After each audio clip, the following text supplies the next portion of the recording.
Bon, alors ceci est un enregistrement.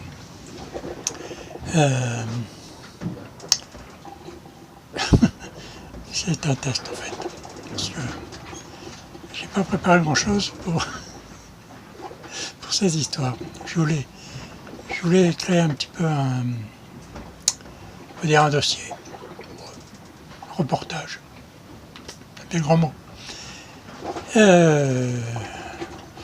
Pour enfin avoir éventuellement quelques images à mon arrivée de ce voyage qui est quand même un peu exceptionnel. Un peu exceptionnel parce que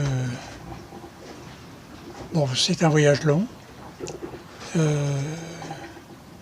j'entreprends finalement de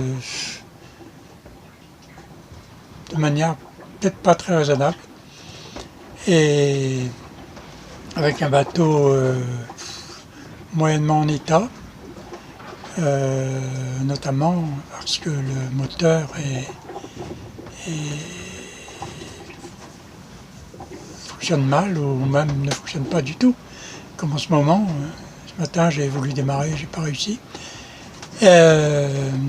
Voilà, parce que j'ai une petite voie d'eau, bon c'est pas très grave, j'espère avoir bien colmaté les choses et que ça dure au moins le temps du voyage.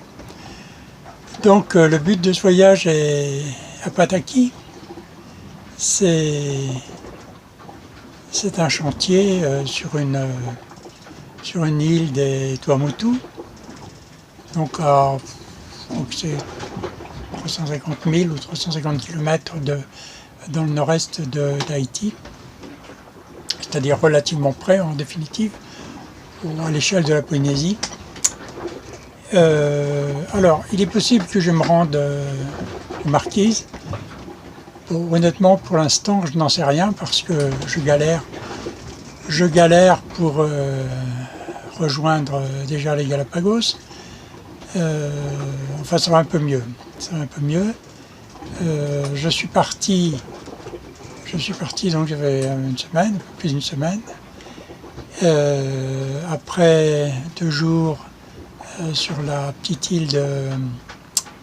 je ne me souviens plus du nom, Taboga, juste un petit peu au large de Panama City. Donc je suis parti après avoir fait les ultimes préparatifs. Je suis sorti du golfe de Panama relativement facilement, contrairement à ce que je pensais. En fait, il y a un courant favorable. Et par contre, dans une atmosphère absolument épouvantable d'orage, d'ambiance vraiment déplaisante. Bon, enfin, j'avais vu sur la carte météo que c'était pas bon, mais bon, je ne m'attendais pas à autant d'orage quand même. Donc, j'ai décidé de faire route au sud pour sortir au plus vite de la zone orageuse. J'aurais pu éventuellement faire un peu d'ouest, le vent s'y prêtait. J'ai choisi plutôt de privilégier le sud, surtout pour sortir de cette zone orageuse absolument horrible. Et voilà. Et après, je me suis retrouvé avec un vent dans le nez, un courant dans le nez, tel que j'ai vu sur OpenCPN. Un courant dans le nez, donc j'ai tiré des bords carrés. Après réflexion, je me suis dit qu'il fallait continuer vers le sud. Je me suis retrouvé en direction du sud de la Colombie, la frontière Colombie-Équateur. Donc, perspective pas très réjouissante. Je me suis dit que je pouvais envisager de me rendre soit à Bahia de Caracas, que je connais, soit à Manta, où il y avait, du moins avant le tremblement de terre, des facilités pour sortir le bateau. Alors, j'ai hésité assez longuement. Bahia, difficile, enfin voilà, entrée impossible sans moteur. Manta, on peut envisager d'aller mouiller dans la baie sans moteur. Et ensuite, bon, de trouver une solution. Et puis après réflexion, enfin je suis plus sur cette hypothèse. Voilà, mon hypothèse actuellement c'est je fais bien route sur la Polynésie, soit sur les Marquises parce que éventuellement c'est plus facile pour rejoindre un mouillage à la voile, étant donné qu'il me paraît impossible d'entrer dans le lagon à Pataki sans l'aide d'un moteur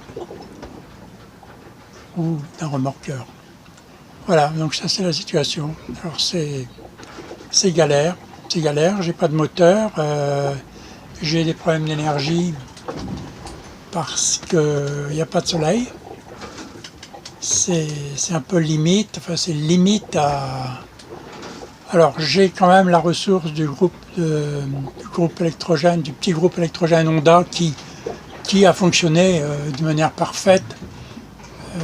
Je m'en suis servi l'autre jour, je suis extrêmement étonné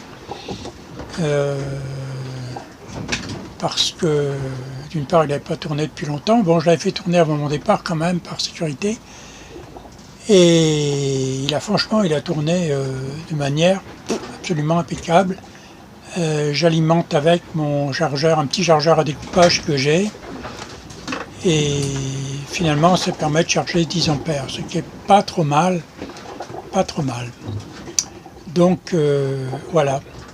Alors ça c'est en cas de besoin. Bon, j'espère quand même avoir du soleil, enfin suffisamment de soleil, ou du moins un temps pas entièrement nuageux, voilé, parce qu'au départ j'avais 0 ampères avec les panneaux solaires. Bon, quand il y a du soleil, j'ai 25 ampères. Quand c'est lumineux, j'ai entre 5 et 10 ampères, voire un peu plus de 10. Mais là, c'était vraiment... on se serait cru en Bretagne en hiver. Hein. Au point de vue luminosité, c'est même moins que la Bretagne quand il pleut l'hiver. Donc c'était franchement horrible. Et bon, alors maintenant, là, ce soir c'est clair. Je vois du soleil. Je vois du ciel bleu. En fait, il y a quand même très peu de ciel bleu depuis mon départ. Très rarement l'occasion de voir les étoiles. Voilà, enfin bon. Je vais arrêter cette vidéo. Peut-être qu'elle est pas mal finalement. Enfin, je me suis surpris à parler plus que je n'avais envisagé de le faire au départ. Bien, bon, j'arrête. On verra après. Je vais la regarder.